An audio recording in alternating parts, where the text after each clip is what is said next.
Hello everyone, it's me Hunter and I'm back with another video for you today. This is a Star Wars build. I've decided to actually record or talk over this video for two reasons. One, I think it's just big enough and got just enough going on to where I can talk about it without getting over talking about too much, that whole thing. And since I'm really leaning towards switching my channel off for kids exclusively, I've noted after I've talked to some people that if you just have like a slideshow video up or a video not talking, just add some slideshows or a time lapse, even with music, it tends to get marked as for kids for various reasons. Those I'm not 100% sure on. I kind of can understand it. But in that case, I thought I'd talk about it. And kind of a third reason is this is kind of a collab project. There's a couple of us on Instagram that got talking. I forgot what the guy's name, but he put us all in a group chat saying, hey, I found some, I've talked with all you individually, and I think it'd be really cool if we did like an Endor collab.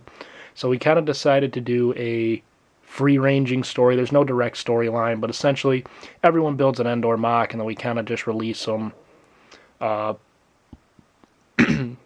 simultaneously, either a couple days after each other, a day after each other, or whatever. But I kind of hopped on board. I always like trying to do projects like this. I'm a bigger fan of doing collab projects where you each have your own individual build and they all kind of link together than trying to, okay, you build corner one, and you build corner two, you build corner, and then try to bring it all together. I think it just takes a lot of planning. And since everyone's building style is different, I think it's hard to blend those ideas. But that's just me personally. Anyways, back to the MOC. So right here we have a big tree. We got some Ewoks. It might be hard to see them, you can see some scout troopers down there by the tree. So the story behind this MOC basically is on the forest moon of Endor as the Ewoks ambush the stormtroopers to save our rebel heroes.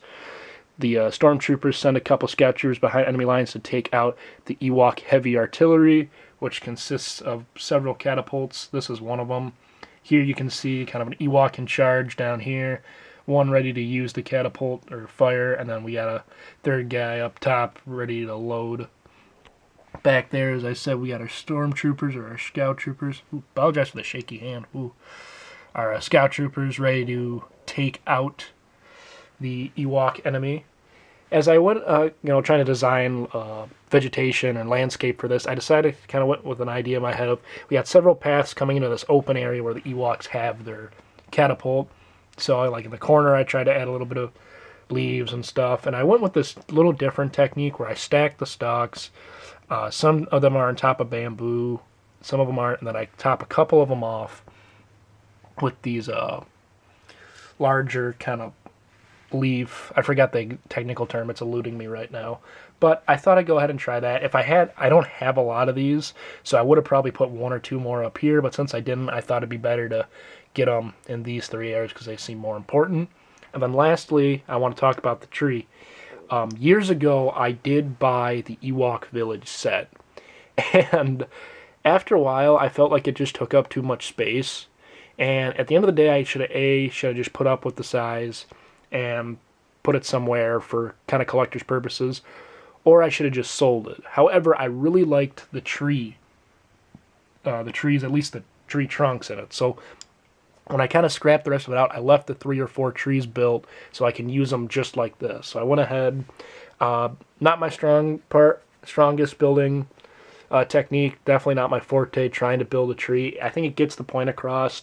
When you look at it from a distance, it doesn't look bad at all. I think when you kind of lean in close and you're like, oh, let me take a look at that, you're like, okay, it's kind of a hodgepodge, kind of a mess. But I think that's okay. It does what I need to do. It sells the look for sure. I think without the tree, it'd be very boring. And I think me trying to build other versions or my version of trees that I usually build would not cut the mustard at all. But otherwise, I'm going to kind of stop rambling. That's pretty much it. I'll kind of bring you in for a couple close-up shots since we've been looking at it far away. I'm hoping to get a hold of some new scout troopers soon. I'm kind of going back and forth of ordering in the Action Battle Endor set. Mainly because either A, I can pick it up kind of from work for a discounted price, or I got a couple dollars left on a Lego gift card, so I thought I might as well just use that up and getting those new scout troopers. But otherwise, I want to thank you all for watching. Kind of a hopefully kind of a quick video. A little different. It's been a while, I think, since I've talked about a MOC, or at least a MOC this size. And as always, guys, please like or dislike the video. It lets me know how I'm doing, what you like to see, what you don't like to see. In the description, you can find maybe a little bit of detail. I didn't talk about the MOC, or for the MOC, and my email and Instagram username. And lastly, of course, I will see you in my next video.